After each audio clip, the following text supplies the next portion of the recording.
and we jump into another material. And by the way, you notice the connection to a space here. I mean, there's a lot of things you don't think about. Alvaro. Okay, I'm gonna load the mood a little bit, but before I start my presentation, I would like to make a question to all of you. Do you know how many women are diagnosed with breast cancer every year? A lot, right?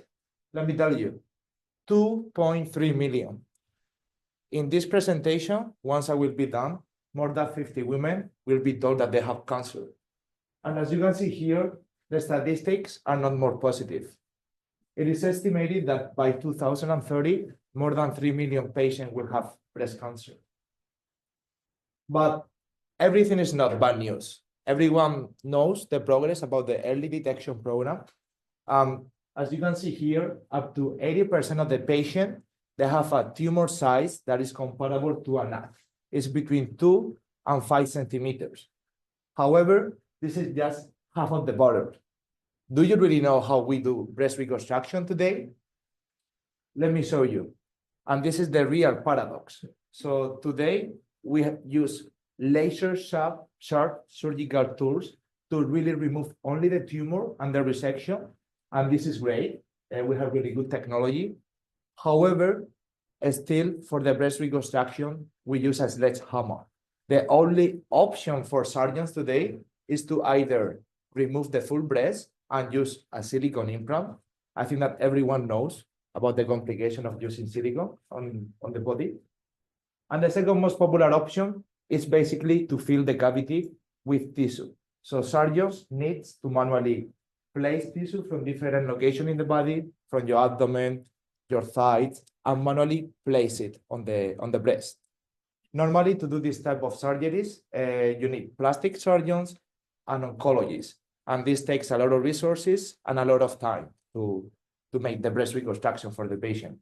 Just an example, here in Sweden, there is only one surgery unit in Uppsala that has the skill to do this type of reconstruction. And here are the consequences. Up to 84% of the patients miss out breast reconstruction. As I said, surgeons are just filling voids and they don't have a really good solution for tissue regeneration. Complications for patients are deformities, chronic pain that result in physical and mental health problems like depression and anxiety. But it's not only that. As I said, surgeons, they need to face really complex and lengthy surgeries together with the high cost for the hospitals. An average breast reconstruction needs around 3 reoperations, and this is a high cost for the public healthcare. Until now. What if I tell you that Akira Science has developed a better technology to remove the use of these complex surgeries? And I have the solution here. This personalized and 3D printed implant has 3 main functions. The first function is to fill only the cavity that is left after the tumor is removed. The second function is to provide the best environment to the cells to build new and natural tissue. And the third, but not the least, is basically to disappear. This biomaterial degrades in water and carbon dioxide, transferring all the void into completely new and natural tissue. Interesting, right? Yeah. So basically, this implant is designed to work as nature intended, or the innovation is coming just 3 buildings far from here. It's more than 10 years of research in material science.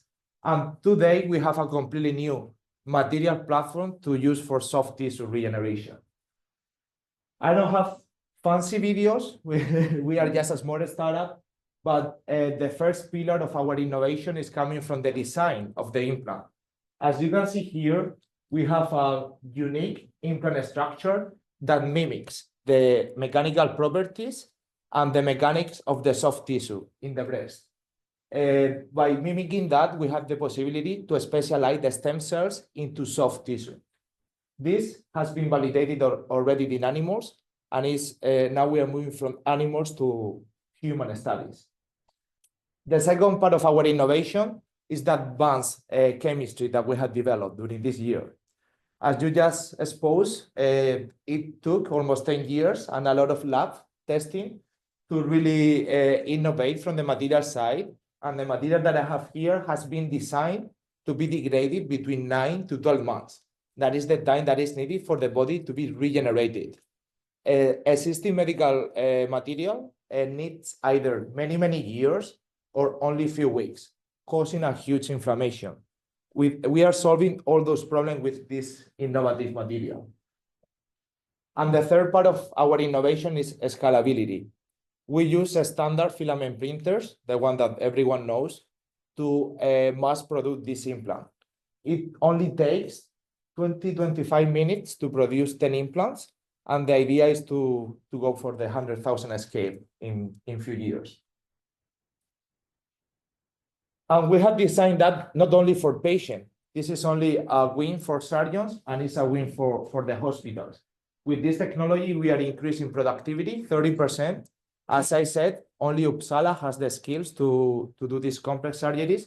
With this technology, all hospitals, not only in Sweden, all around the world, we have the possibility to increase productivity for breast reconstruction, saving up to $10,000 per surgery. Today, we have finalized with in vitro and the first preclinical study.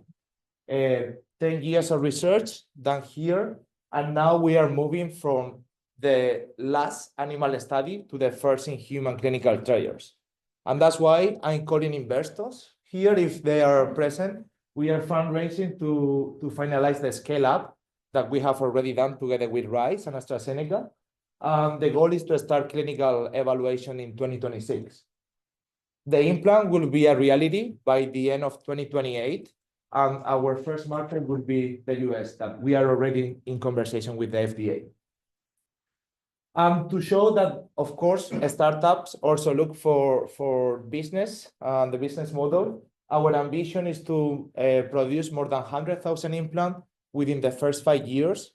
The cost per implant is less than $100, and the idea is to have a revenue of more than 100 million per year in revenue. But this is only the beginning. We have developed a platform for soft tissue regeneration. We have opened up the first subsidiary, Akira Aesthetic, where we are licensing the material for aesthetic application, as well as we are using the material for different types of soft tissue. And liver regeneration is one of the main goals of the company right now. But as everyone knows, MedTech and Deeptech takes time and takes resources. So our ambition was to generate revenue very fast. So we are launching now the first product, the first line of products is the technical grade material and the first medical grade material to license the material for different applications.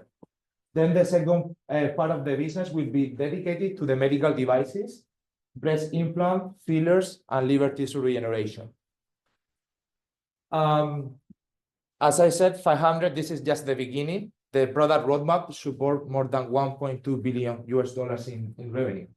And I want to say that we just been granted with a new EIC Pathfinder grant, 4 million euros, in which we are going to start developing new biomaterial for agriculture application.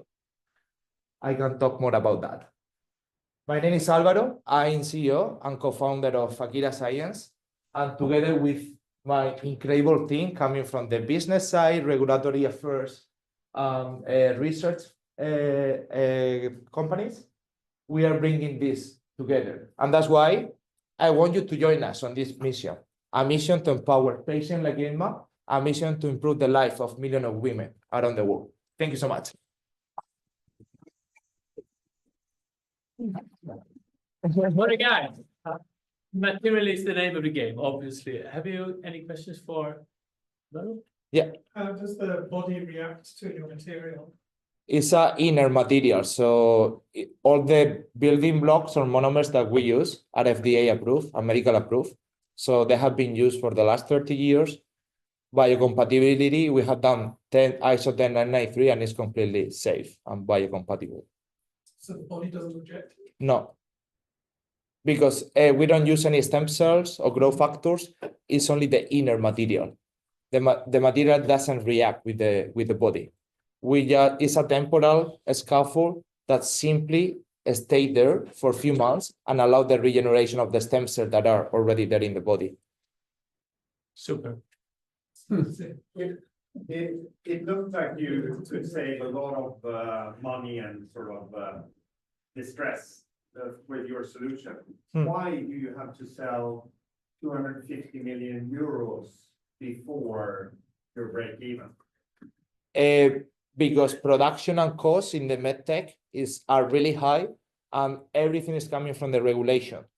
Right now, the European regulatory landscape is a little bit complex for medical devices, so that's why 95% of medtech companies are going to US. There is better interaction, and they are putting a lot of problems for that. So costs are mainly related to get the regulation with US in this case.